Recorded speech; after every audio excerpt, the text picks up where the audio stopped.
Hello everyone, a very warm welcome to all of you. Today's session is on the theme of theory of warfare and its evolution as a part of the International Diploma course on Diplomacy in Indian Foreign Policy conducted by the Tillotoma Foundation. I am Kamakshi Wason, Chief Operating Officer and Director of Academic Programs at the Tillotoma Foundation. Tillotoma Foundation works globally in the areas of international relations, diplomacy, area studies, gender, environmental, financial, scientific, and defense policy. To begin with, I would especially like to thank Mr. Soham Das, Chairperson and Director of Tillotoma Foundation, for his constant support and encouragement for the ongoing International Diploma course in Diplomacy in Indian Foreign Policy. We at the Tillotoma Foundation are committed to enhancing knowledge, promoting critical thinking, and fostering the exchange of ideas through various academic programs and research initiatives. The theory of warfare and its evolution is an incredibly important topic in today's world. As the global landscape continues to change and new forms of conflicts emerge, diplomats and policymakers must understand the theories behind warfare and how it has evolved over time. The study of warfare theory provides valuable insights into the strategies, tactics, and motivations behind military actions. Moreover, understanding the evolution of warfare helps us grasp the impact of social institutions and organizational principles on the frequency of severity of conflicts. Furthermore, studying the theory of warfare allows us to comprehend the role of diplomacy in mitigating conflicts and promoting peace. From the earliest forms of warfare in human history, believed to be relatively small in scale and consequence until complex societies emerged, to the present day, where adversaries disrupt one's plans and assumptions, warfare has undergone significant changes. Famous theorists such as Clausewitz and Sun Tzu have contributed to an understanding of warfare, emphasizing the importance of strategy and adaptation in the face of an ever-changing battlefield. Ancient civilizations such as those described by Kautilya and Sun Tzu provide valuable insights into the role of diplomacy and strategy in promoting a more peaceful and orderly world. Thucydides further highlights the impact of culture and power dynamics in shaping warfare strategies. Clausewitz highlighted the concept of war as a continuation of politics by other means, reminding us that both sides in a conflict seek to thwart each other's policies and achieve their own objectives. Sun Tzu emphasized the value of knowing oneself and one's enemy to achieve victory on the battlefield. In the field of war historical anthropology, significant progress has been made in understanding psychological phenomena during wartime. Mahan found the study of psychology in combat and soldiers' fatalism, as well as examination of interpersonal relations at war, which is to be particularly rewarding. Kautilya and Sun Tzu's theory of non-Western diplomacy combined with Clausewitz's ideas on war as an extension of politics contribute to a holistic understanding of warfare that goes beyond the traditional Western perspectives. This expanded perspectives allows us to appreciate the multifaceted nature of warfare and consider alternative approaches to conflict resolution. By exploring the theories of these influential figures, we can gain a deeper understanding of how warfare is intertwined with politics, culture, and diplomacy. Types of warfare can range from conventional military conflicts to unconventional methods such as guerrilla warfare, cyber warfare, and hybrid warfare. With the increasing complexity of international relations and the emergence of new threats such as cyber warfare, hybrid warfare, and guerrilla tactics, it is crucial to adapt our strategies and approaches to warfare. In today's rapidly changing world, the significance of understanding and adapting to various types of warfare cannot be underestimated. In the realm of Indian foreign policy, understanding the theories and evolution of warfare is crucial for policymakers in navigating international relations. It allows them to assess potential threats, formulate effective strategies, and engage in diplomatic negotiations from a position of knowledge and understanding. Furthermore, the study of warfare theory also sheds light on influence of social complexity and other prerequisites for the evolution of societies. In today's complex and interconnected world, Studying the theory of warfare, it provides us with a comprehensive understanding of the factors that influence conflicts and the strategies that can help mitigate them. Lastly, applying non-Western diplomacy theories in contemporary global politics can help promote a more peaceful and orderly world. I'm sure a special speaker for today will provide valuable insights and perspectives on the theory of warfare, its evolution, and non-Western diplomacy, shedding light on the interconnectedness of warfare and politics, the importance of understanding one's enemy, and the potential for developing alternative approaches to conflict resolution through non-Western diplomacy. I'm pleased to welcome our speaker for today, Professor Antulio Echevarria, an esteemed scholar in the field of warfare theory and non-Western diplomacy. He is editor-in-chief of the U.S. Army War College Press and has authored numerous articles and books on the subject. In his works, he explores the complexities of warfare theory and its application in contemporary global politics. Thank you, Professor Echevarria, for being here at the Tillotoma Foundation and for sharing your expertise on today's theme of the theory of warfare and its evolution. I would now like to request Professor Echevarria to start with this presentation. Over to you, Professor Echevarria. All right, thank you very much. I'm going to now attempt to share my screen. So, yes, what I'm going to do is dive more deeply into Clausewitz for this lesson. I mean, we would really need a lesson on every one of the major theorists that you described in the introduction. So I will give you a more of a detailed or deep dive, as we call it in the US, on Clausewitz, who is, I think, probably the most important theorist.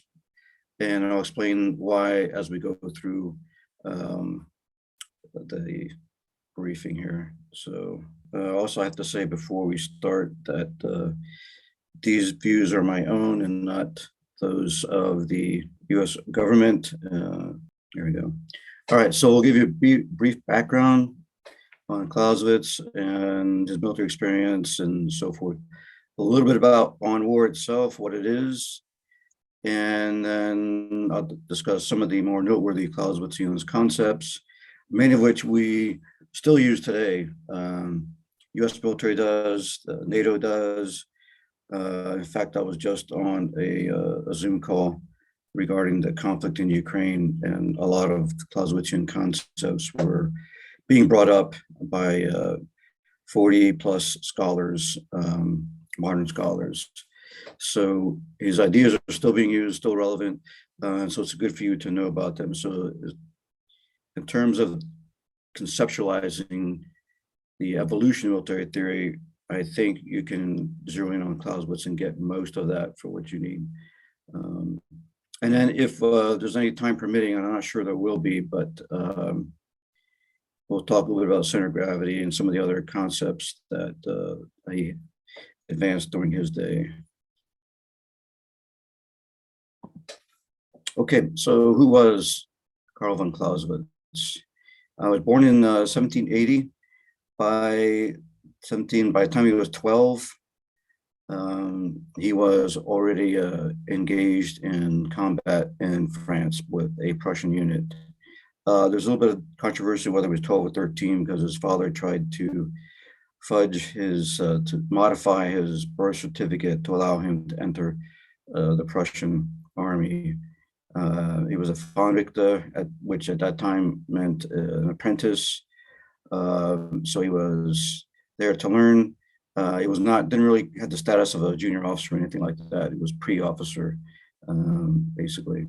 So he was in early campaigns and saw what the French Revolution was doing to France and all the violence there, part of the coalition that went in to put down that revolution. He was impressed by the violence of war, both positively and negatively. There were mixed feelings coming out of that conflict. He felt the exhilaration of combat, but he also felt the terror of it, the horror. And after that, he goes to the Berlin General War School, Kriegsakademie is what it was called at the time, and is tutored by essentially a military genius at the time, von Scharnhorst, and they become friends. Clausewitz graduates top of the class, but class is very small. There's only 6 individuals in it, but nonetheless, his mentor, Scharnhorst, who actually becomes the model for his concept of military genius, Clausewitz's concept of military genius, was very impressed by the young man, and they remained friends. In 1806, Napoleon invades Prussia and destroys the Prussian army within a few quick battles. And he's captured by the French. He and Prince August are part of the Prussian royalty at that time, and they spend a gentleman's captivity under the French. They're allowed to read, allowed to go to dining parties and mix with dignitaries and so on. So it's because Prince August was royalty, he was treated that way by the French, and because Clausewitz was essentially acting as his aide at the time, he also got treated that way. So it was not horrible conditions as if you were today to be captured by the Russians, for example. Not at all, completely the opposite of that. Then he goes back to Prussia and becomes part of the reform movement. The King of Prussia had ordered that the Prussian army be reformed because it performed so horribly against the French, and he's part of that movement along with lots of other luminaries. And he has a hand in helping orchestrate the new Prussian model. He's more of a speechwriter this time, capturing everyone else's ideas, but he chimes in a few of his own ideas as well. But he's turned out to be a very good writer, and he's trusted by people like Gneisenau and others of higher import, Prussian generals and so forth, all essentially detailed with the task of reforming the Prussian army. So what they do, part of the model is to borrow what the French has done. And the French army to them looked like it was a fused army with where nation and soldiery and soldiers and the monarchy were fused together into a single unit and fought cohesively. So they tried to replicate that for the Prussian army, to bring the army together with the civilian population and with the monarchy all as one unit. That succeeded partially, but not entirely, and partly because of fear by the Prussian monarchy that the citizenry might, once they're armed, become part of an insurrection and attempt to overthrow the monarchy and so on. At that time, Clausewitz was also interested in getting involved in the fights going on elsewhere against Napoleon. Austria thinks about leaving in 1808 to go fight with the Austrians. And he also laments the fact that there was a modest Prussian uprising, 1807-08, that was put down quickly by the French. And Clausewitz did not see the desire for liberation spread throughout Prussia at that time. He was disappointed in this. He, along with 40 other officers, leave in 1812 and go fight with the Russians. Some of those officers asked for the king's permission to do so because the Prussian king was prohibited from having troops go fight on the side of the Russians. They were required, in fact, to fight for Napoleon. They put together a corps of about 20,000 soldiers to fight for Napoleon. Clausewitz does not ask for permission and does not want to fight on the side of Napoleon, and so essentially he leaves. He was already married by this point. He marries in 1810. His wife is part of the Prussian imperial court, royal court, I should say, and she stays behind while he goes off to Russia. And when he comes back, he and the others who had left Prussia are then put into what is called the Russo-German Legion because their loyalties to the state of Prussia are now suspect. So he is now stigmatized as someone of dubious loyalty to the state and is not fully trusted. He does, however, participate in the Waterloo campaign, the Battle of Wavre, as a chief of staff for the 3rd Prussian Corps under Thielmann. And they are successful enough in holding off Grouchy's corps, preventing it from linking up with Napoleon at Waterloo. So there's success for the Allied cause at that point. And then again, because he's not really trusted, he's put off in kind of the margins, and they're really sent to the Berlin War Academy to be the commandant there, 1816 to 1830. Has really mostly administrative duties that he has that does give him time to put together his theory of war. Been writing short essays along the way since he was a student at the War Academy, and he collects those essays along with other essays that have been written by his fellow travelers, some of the reformers, by Scharnhorst, and begins weaving all of these bits and pieces together into Vom Kriege, his masterwork on war itself. And this, of course, will become his legacy piece, but it's not just Clausewitz's ideas. He is trying to save a lot of the better ideas that were developed by him and his fellow travelers, those who were interested in reforming the Prussian army and making it more modern. So he goes off to the Polish insurrection in 1830. He set up a cordon to prevent the insurrection from spilling over into Prussia and Berlin. Then he returns in 1831, but then contracts cholera and dies within about 8 days from his return.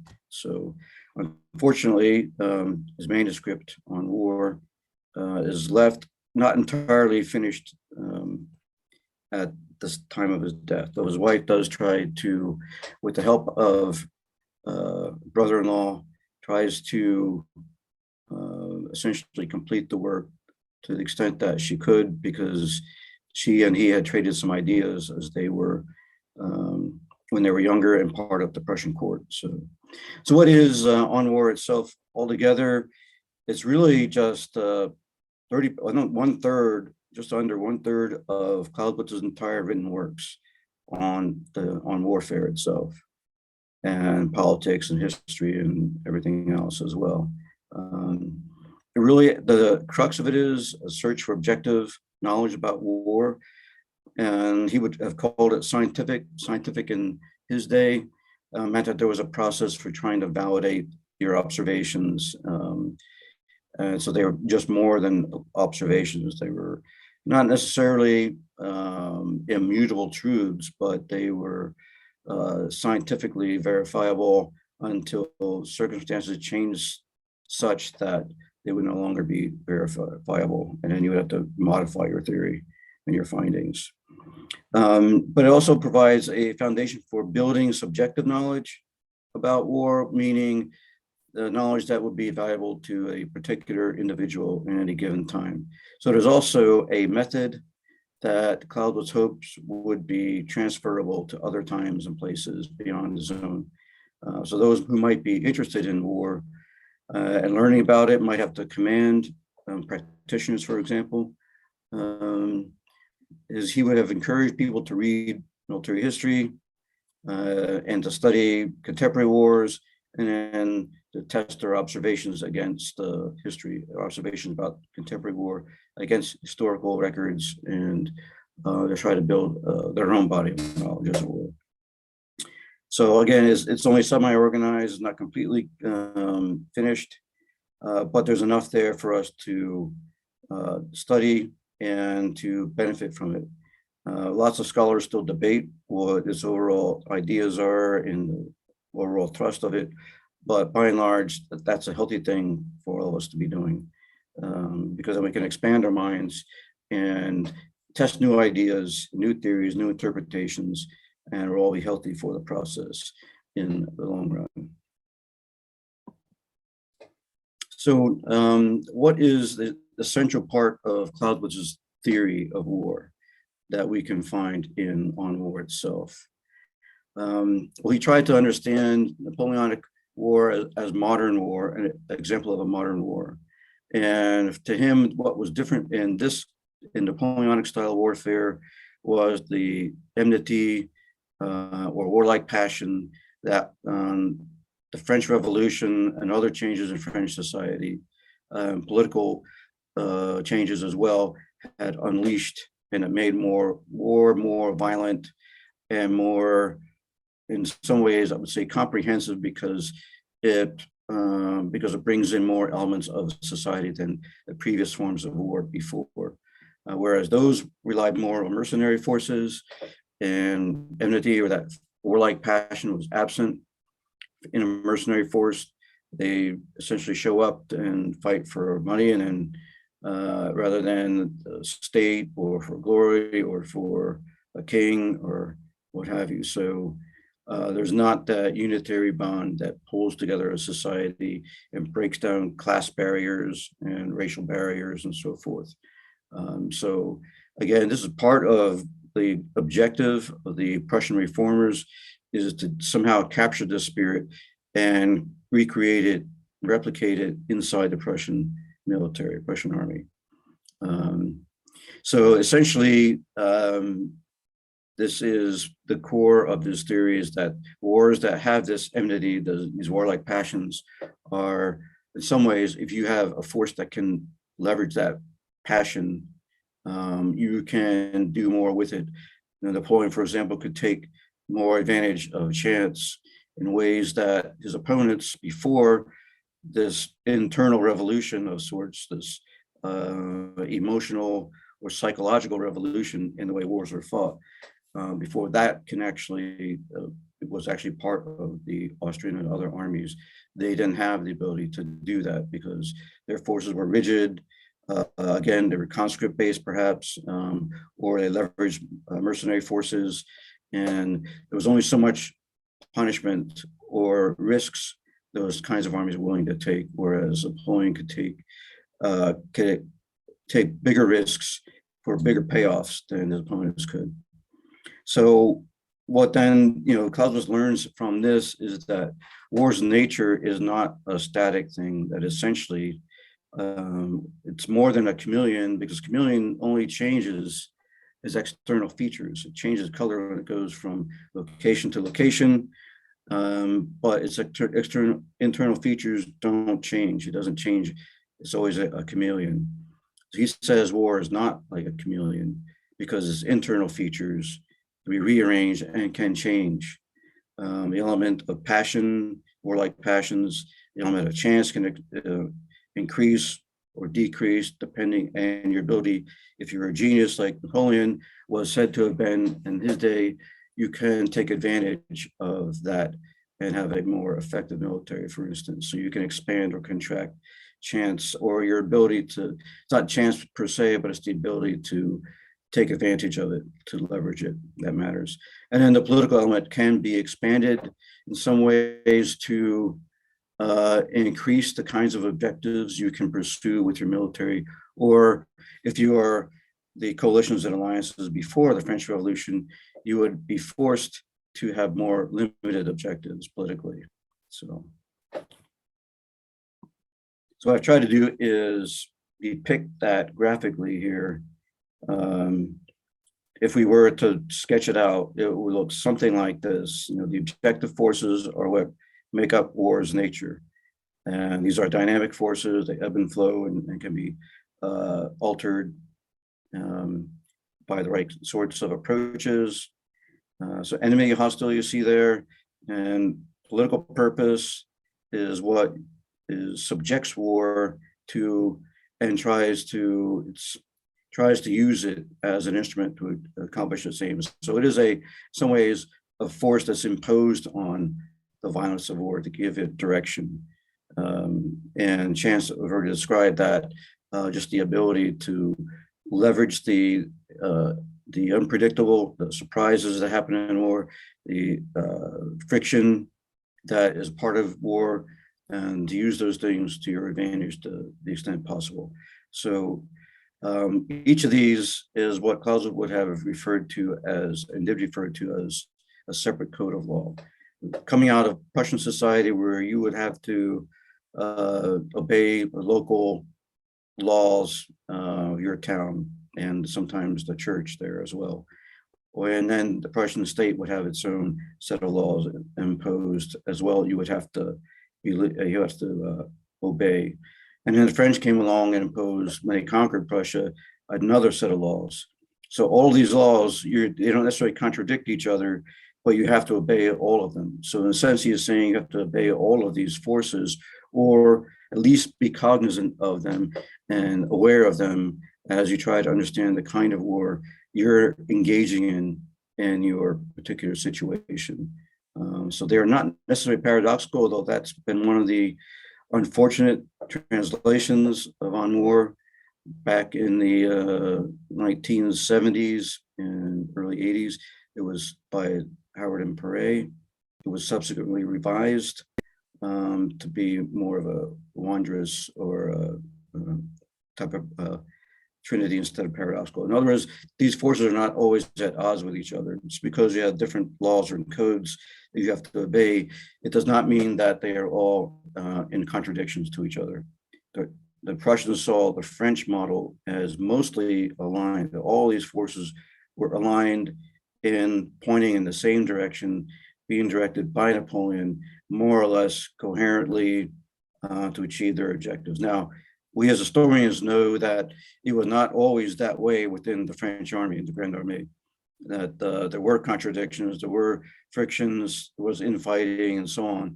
But compared to the Prussian side, those frictions were minor in their eyes, at least, than that they were dealing with in the Prussian military. So, all right, so then we move from the nature of war, those internal dynamic forces, and talk about what the US military calls the character of war, which are essentially those institutions that end up doing the fighting. That so when the population is brought into the military, for example, I mean, armies that are citizen soldier based are believed to be more reflective of their societies, have more of that fighting spirit that sometimes enemy, if that gets stirred up, and those forces can be very, very dangerous indeed. And then the government would be what sets the purpose. So that's the institution, ideally, that sets the purpose, but the purpose can be sometimes influenced by other forces as well. The government overall has responsibility for setting the purpose for the war and trying to direct the violence towards those particular ends.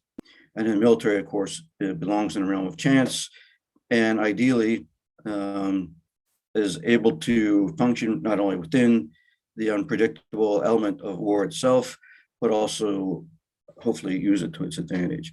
I use dashed lines to separate those three elements, but really you could, if I could get, if we had been able to animate this back when we were building these slides, and you would be able to see those different triangles changing in size and shape, perhaps, and those lines moving around, because it's supposed to be a dynamic model, hard, of course, to reflect in 2 dimensions. But so essentially, war's nature is dynamic and a composite of a series of different forces.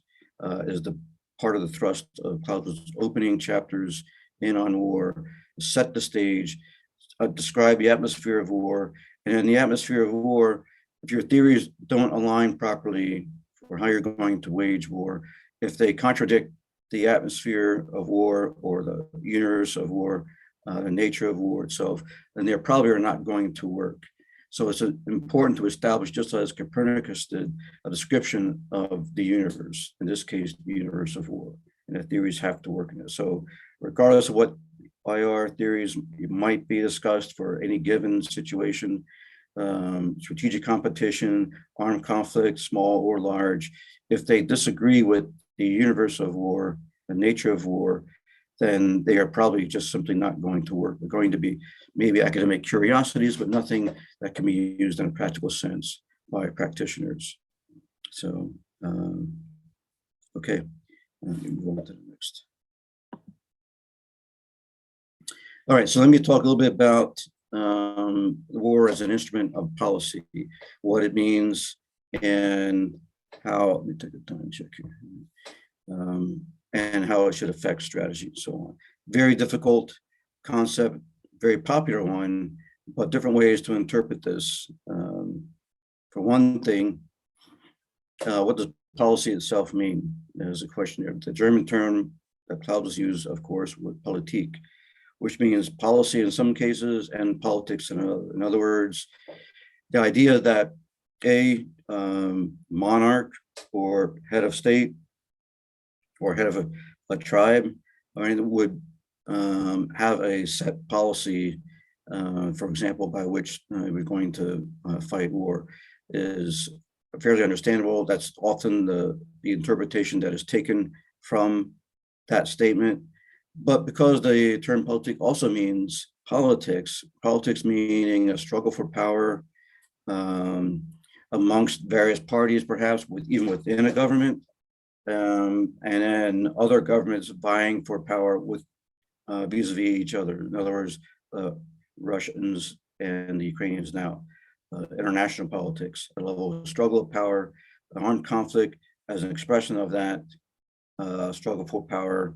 So policy is can have different meanings, just as the term politique does, and it's not incorrect to see different meanings embedded in what Clausewitz told us about the relationship between politics and war. Essentially, there can't really be war without policy or politics, because war is essentially gestated within the womb of politics, is one of the phrases he used. And so you can see why it would be that the whole idea of armed conflict and competition among states can be as essentially the prerequisite for war. You can still have policy and politics before you have war, and it can be peaceful. The competition can occur, and a struggle for power can occur peacefully with agreements, sharing trade routes, for example, and economic earnings and profits and so forth. Alliances like OPEC, even the EU to a certain extent, are built on the idea of sharing economic wealth. And so just because you have policy doesn't mean you're automatically going to have war.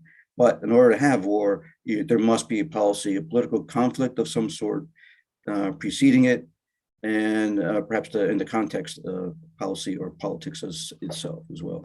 So there's no such thing as war without policy or politics. Today we would break down Clausewitz's further definitions into formal and informal. So policy, formal definition of which is essentially that policy itself, and sometimes he was referring directly to the king or the head of state as the custodian of all the collective interests of the state. And so policy becomes a figure, unlike Theodore Roosevelt in the cartoon here, the animation of the head of state, and head of state is at one and the same time policy as also the head of state, because the head of state essentially by his or her actions establishes policy often. Trump used to became notorious for tweeting policies across Twitter and so on. And that's a bit of an extreme case, but nonetheless, it is an example that works. And then the informal, which is all of the context, the historical forces that might be present that shape the way people look at war and at policy or politics, and what in some ways determines how they will try to pursue policy or pursue power. So ideology, culture, alliances, all of those things, even something as vague as the spirit of the age can be something that essentially shapes your outlook. Okay, so talked about politics as a struggle for power already, so that should be easy enough to digest. Let's talk briefly about absolute war and real war, and because there's a lot of confusion about that. And then I am going to shift it over to questions from you, so I want to hear what is on your minds. Okay, so absolute war is not real war. It's not even total war. It's what would be the ultimate conception of war, as underlined here in this paragraph. So if you could conceive of a war of extremes, maximum effort, maximum violence, maximum everything, for example, that would be absolute war. The absolute was a cultural construct used at the time of Clausewitz, and he in some ways decides he's going to, just like all the other writers in his day, his contemporaries, who thought about the absolute flower or the absolute poem or the absolute whatever. He decided to think about absolute war as a intellectual construct. And and the concept is not, it becomes awkward for him to hold on to, but he does do that, because as he starts to look at how real wars transpire, there are gaps in the concept, and the concept becomes a little too theoretical for his purposes. And he's just said in the beginning of his book, he wants to nip off theory before it gets too far away from reality. And absolute war, which has caused a lot of confusion for generations thereafter, because they equate it to total war or something else, it really does create more confusion than it does in terms of lending clarity. Although it does say that Napoleon did manage to bring war closer to the absolute in terms of the violence that it unleashed, because you're looking at societies mobilized essentially for warfare, which was something that was not necessarily the practice throughout much of history.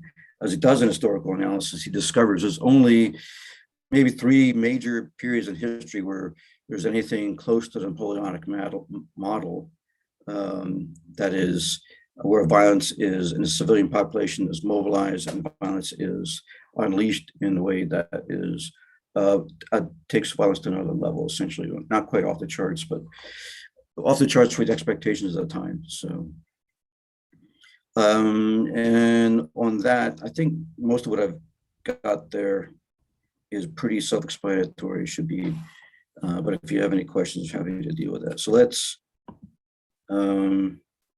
yeah, this just goes back to the idea of what real war is, which he lays out in his first chapter, act of violence. These are the 3 key elements that are part of his trinity, which we already discussed at length, and also really do differentiate real war from war on paper. So war being a gamble that you can amass your probabilities, and you can, just like the Russians did, and then you take the gamble and it works out or it doesn't work out. And a political instrument, all that's pretty self-evident. All right, so let me go to, I'm going to skip the military genius part because that will take too long to, I think, unravel. I really want to hear some questions answered from everyone. Questions, please. Thank you so much, Professor Echevarria, for your valuable insights and thought-provoking speech on today's theme, theory of warfare and its evolution. I really appreciate your comprehensive analysis of the evolutionary basis of warfare and the various perspectives surrounding this complex topic. You mentioned about Clausewitz and his timeless principles of warfare, highlighting the importance of understanding the political nature and strategic objectives that drive conflicts. Clausewitz continues to be a prominent figure in the study of warfare, but as you've discussed, there are differing opinions on the relevance and applicability of this theory in modern warfare. Different campaigns during this time, as well as in the present, have demonstrated the value of Clausewitz's theories. The French Revolutionary and Napoleon War, for example, it has actually provided ample of evidences of the effectiveness of Clausewitz's ideas in understanding the political dynamics and developing effective strategies for victory. The French army, under the guidance of Napoleon, they utilized Clausewitz's principles such as war is a continuation of politics by other means, and the importance of the center of gravity to achieve their military objectives successfully. The Waterloo campaign is a prime example of how Napoleon's focus on concentrated forces and rapid maneuvering helped him secure early victories against the opposing coalitions. And furthermore, Clausewitz's emphasis on the offensive and active defense remains relevant in the modern warfare. Thank you for highlighting these aspects. On War is indeed a classic piece of military literature that continues to shape our understanding of warfare. It reminds us that warfare is not simply about brute force and tactics, but also about understanding the political, social, and economic factors at play. Clausewitz's trinity of politics, the armed forces, and the people provide a framework for analyzing contemporary conflicts, even ones involving non-state actors like insurgents and terrorists. The Trinitarian model, which you talked about, it actually provides a holistic approach to studying war, enabling us to consider the interplay between political objectives, military strategies, and societal dynamics. War and policy is an ongoing and complex relationship that requires careful analysis and understanding. The absolute and relative war, as you mentioned, and also discussed by Clausewitz, it actually still holds relevance today. Clausewitz's recognition of the interconnectedness of war and politics. It helps us to navigate the complexities of modern conflicts, where state and non-state actors often engage in hybrid warfare, blending conventional military tactics with asymmetric strategies.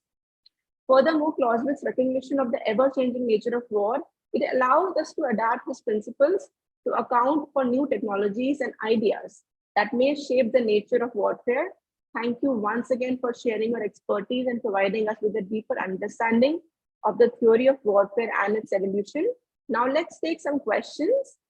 So as Clausewitz stressed the importance of the culminating point in war. So where the balance of power shifts and victory becomes attainable. So how do you think has this concept been adapted and refined in modern military planning and decision-making processes?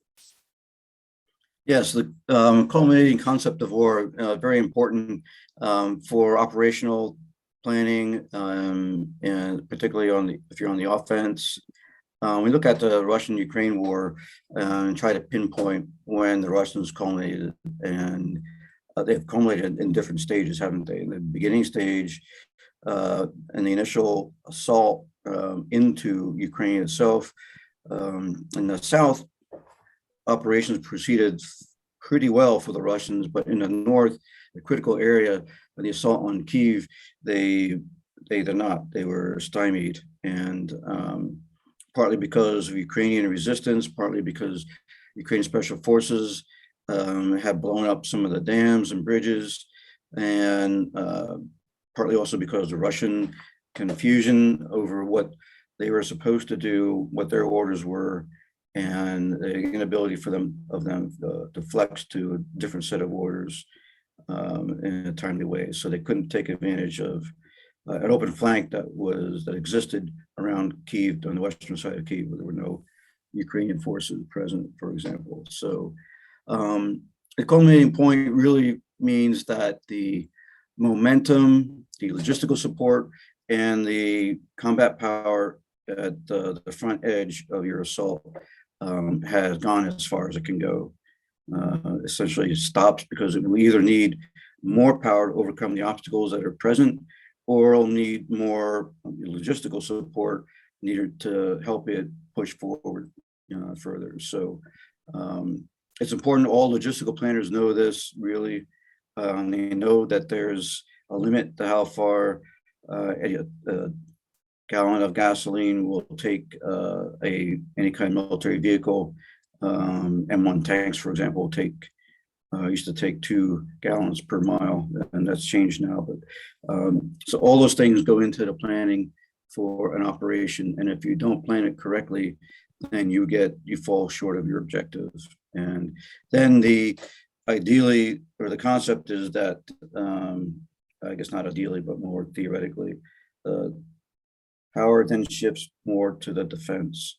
So there's a tipping point when the offense runs out of momentum, then in theory, the momentum begins to shift more and more to the defense. The defense is a stronger form of war in a sense because it just has to survive. It doesn't have to overcome, and that's an easier task. Surviving is easier than trying to overcome a powerful foe. So, and then the defense ideally would counterattack and be able to drive back the offensive, drive back the attackers. We saw examples of that in the recent conflict where the Ukrainians did counterattack last year, and achieved some gains. And then, of course, right now there's a major counteroffensive underway, and it's a bit early to say how far that will go, what kinds of success there will be. But yes, so next question. Yeah. Thank you so much, Professor Echevarria. Next question. So can we categorize the ongoing conflict between Russia and Ukraine as a manifestation of real warfare in accordance with the theories proposed by Clausewitz? Yes, see, the mobilization of the Ukrainian citizenry, what Zelensky and company called comprehensive defense concept, basically mobilizing all military age men of from, I think, age 16 to age 60 were required to register and so on, and perhaps be called up and be part of the armed forces. And the Ukrainians also had volunteer battalions already in existence who were, because of 2014, the initial Russian invasion and seizure of Crimea. And those battalions became rolled into the total defense concept, along with territorial defense forces. So essentially, the mobilization of all of Ukrainian civil society, to include women, is an example of Clausewitz's spirit of war, the enmity, hostility unleashed, and you can see his power in being able to halt the Russian advance in key areas. The problem is that those sorts of things, those sorts of spirits, that enmity, that violent resistance, does have a temporal limit to it. People will run out of that spirit if they are not supplied with more material, food, water, and all those things that they also need to survive. So it's important to support the spirit of war, enmity and everything, with physical military capabilities. Otherwise, it will die out, and then the advantage will tip to the Russians. So what that is a modern example of a theory Clausewitz developed back in the early 1800s. So you can see that an example right there of how his ideas still apply. Thank you so much, Professor Echevarria. So next question is it possible to resolve absolute war solely through diplomatic negotiations? If not, what strategies and actions can be undertaken to effectively halt real wars between countries? Yeah, so absolute war, there was no room in it for political negotiations of any sort. It's again, it's just an intellectual and abstract concept that is not really meant to apply to theory. In fact, Clausewitz deconstructs absolute war in his opening chapter of On War. So even though he toys with the idea later in On War, when he revises the initial introductory chapter to On War, he essentially deconstructs it and is not going to use that as a concept. So really you have to talk about real war when you look at negotiations and so forth. And there's always room in real war for political negotiations, because every move is, every military move is sending a political signal of sorts to the opponents. So the belligerents, even if they are willingly or unwillingly, they are sending signals to each other with their chess moves, as it were. And they are in a sense still communicating, even though they're fighting. And then there's usually an opportunity at some point to talk negotiations and arrive at some kind of negotiated settlement. So right now that was looking a little bit less likely, because both the Ukrainians and the Russians have demands that are that neither one is willing to recognize in the other. So they're still at an impasse. They're still only communicating really, or primarily, I shouldn't say only, but primarily through military force. So. Thank you so much, Professor Echevarria. As you talked about On War, in which Clausewitz emphasized the importance of understanding the nature of war. So what do you think, how has the understanding of this concept evolved over the time? And how has it influenced military thinking and planning? Okay, say the first part again. I didn't catch all of the first part of the question. Yeah, so as you talked about On War by Clausewitz, so in which he emphasized the importance of understanding the nature of war. So what do you think, how has the understanding of this concept evolved over the time? And how has it influenced military thinking and planning? Yeah, thank you. That's a great question. So unfortunately, over time, that concept that's laid out in On War has focused only on the political dimension of war and not on the other two dimensions, not focused necessarily on hostility and enmity the way it ought to, and certainly not on chance. So by and large, On War has been used as a tool to keep military planners, to rein in military planners and keep them from planning too big of a war, and trying to keep the military subordinate to political leadership. But what we need to do is bring back the other two dimensions of the Trinity back into our discussions so that we can fully appreciate how all three of those dimensions interact. They're all three inseparable from war, they're part of war. And we can't really ignore one or two of them and hope really to have a viable military theory. So, or military strategy, really. So. Thank you so much, Professor Echevarria. Coming to the next question. So do you think the theories and principles developed in the past regarding warfare, they remain relevant even today and applicable in the modern world? Yeah, I think some of the theories in the past, and I'll just focus on the Clausewitzian ones for now, but I would also say, just as an aside, that a number of Jomini's theories, Jomini was a Swiss military thinker and writer, and a contemporary of Clausewitz, was writing about lines of communication and supply, lines of effort, decisive points, and so forth. And those, we still use those in military planning today. But the other ones, going back to Clausewitz, the center of gravity concept, still being used by modern militaries as a very, in some ways, a simple, in his eyes, simple concept, but it becomes complex and can be very confusing for military planners, essentially. So it's a tricky concept to apply. Defense being stronger than a stronger form of war. I think we all kind of get that intuitively because it takes more military force to take an objective than it does to defend it normally. 3-to-1 was just a standard rule of thumb, but it's sometimes more than that. And the Russians, for one example, never had enough troops going into their conflict with Ukraine to really succeed unless the Ukrainians themselves didn't fight, to put up much of a fight.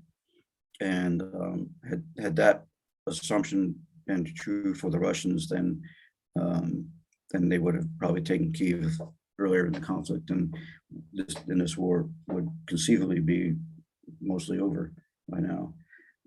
So that's another one. Yeah, so I think there's still plenty that apply. I mean, some of Clausewitz's ideas and operational theories are really only relevant to the Napoleonic era of warfare. But many others are bigger than that, and we still use them in our planning today. I gave you a couple of examples already, so. Thank you so much, Professor Echevarria. So in his theories, Clausewitz explored the interplay between offense and defense. So how have modern military theorists built upon Clausewitz's ideas to develop new strategies and tactics in both offensive and defensive warfare? Yeah, so one example in the in the Pacific, there's a lot of planning around missile ranges and overlapping missile ranges and fires and so forth. So you have a series of layers of defense. And it then is up to another party that's trying to intervene to try to penetrate all those layers of defense. So that's an example of using the defense as a stronger form of war to deny the influence of another actor, another major power, being able to come in and perhaps change the outcome of a conflict that develops. So that's one example in a modern sense of the defense. And in the offense, I think the key still comes down to identifying what your adversary's center of gravity is. So for Putin, really, the center of gravity now is Western support to Ukraine, both material support and moral support. And for him to win at this stage, he needs to break that support somehow, either extend the war into another year or two, so on, so that the West starts to get tired of it and starts to diminish its support for Ukraine.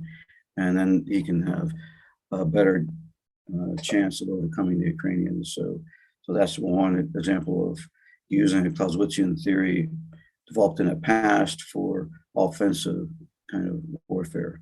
So thank you. Thank you so much, Professor Echevarria. So as you talked about center of gravity, so what do you think? How has this concept been refined and applied in modern military bases, and also in terms of operational planning?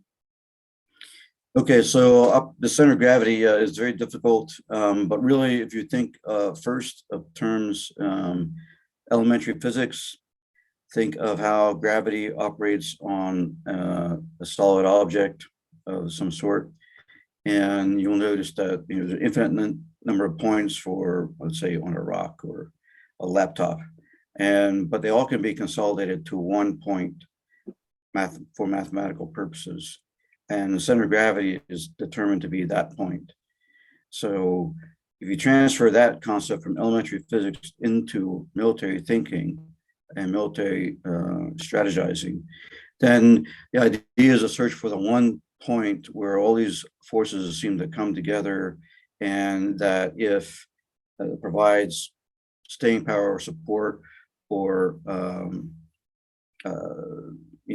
but is a sort of a galvanizing force for the adversary you're trying to attack. And once you identify that, and then you find a way to weaken that or break it, then theoretically, your task as an attacker would get easier by a lot, and almost not necessarily produce an automatic victory for you, but would go a long way towards giving you the upper hand in victory. So like I mentioned already, the Western support for Ukraine has been a center of gravity now for well over a year. And the initial stages of the conflict, before that support started to arrive, that was really not the case. What center of gravity was really getting to Kyiv for the Russians and taking power and setting up a new government in Kyiv before the West, really, before NATO had a chance to respond. So the first 4 or 5 days of the conflict, had the Russians been able to get into Kyiv, and maybe Zelensky fights to the death there, or maybe he excavates and basically goes into exile and sets up a government in Poland or something, and tries to keep Ukrainian support and willingness to fight going from there. That would have been difficult to do, because if your leader leaves, then there's a negative morale effect on your fighting forces normally. So what would have had to happen is that either he holds out with a small cadre in Kyiv somewhere, or if he is captured, that he becomes kind of a symbol of resistance, a martyr maybe, for Ukrainian resistance. So the center of gravity, in other words, can change based on the circumstances of the conflict. The initial stage, like I said, it was getting to Kyiv and capturing Zelensky, taking over, establishing a completely different government. And the Russians were prepared to do this. They had planned to do it at multiple levels of the Ukrainian government, but obviously and luckily it did not happen. But then as the conflict shifts and more Western support begins to flow into Ukraine, and the Russians prove unable to overcome that military support and that moral, psychological support, and that really becomes the center of gravity. Now Putin has to figure out a way to extend the conflict, protracted conflict, to the point that the West begins to get, like I said, tired of it and wants to forces one of the parties, probably the Ukrainians, because they can't really influence much in terms of Russians, to start talking about peace terms and more seriously. So hopefully that gives you a good example of everything. Yeah. Perhaps one more question and then we can wrap it up. Would that be okay? Sure. Thank you so much, Professor Echevarria. So under what circumstances and conditions are nations compelled to engage in absolute war? Yeah, I don't think it's not physically possible for them to engage in absolute war, because absolute war, again, remember, is only a theoretical or a hypothetical construct, and it doesn't really exist. However, if you take the Napoleonic model and the mobilization of the civilian population and getting them into the war, as Clausewitz said, that comes kind of close, but it's still not really absolute war, but it's close. So that would be one way. So in other words, if we talk about a China versus Taiwan scenario, if the Taiwanese can mobilize their civilian population and have them trained and armed, ready to go, and to resist a Chinese invasion, and they are well resourced and are supported by Taiwanese regular forces and perhaps an ally or two, then that will go a long way to achieving two things: come close to the Napoleonic model, where you can do more things with that sort of force, because you're fighting for your country, and your freedom and sovereignty and all that. All those warlike passions are mobilized and they're on your side. So you can take more chances with a force like that. You can accomplish more, and the odds go up that you'll have a more successful defense. So not guaranteed. There's no guarantees in war, but that does come closer to. It increases the odds in your favor if you're able to do that, as one example. So thank you so much, Professor Echevarria, for sharing a great presentation on the theory of warfare and its evolution.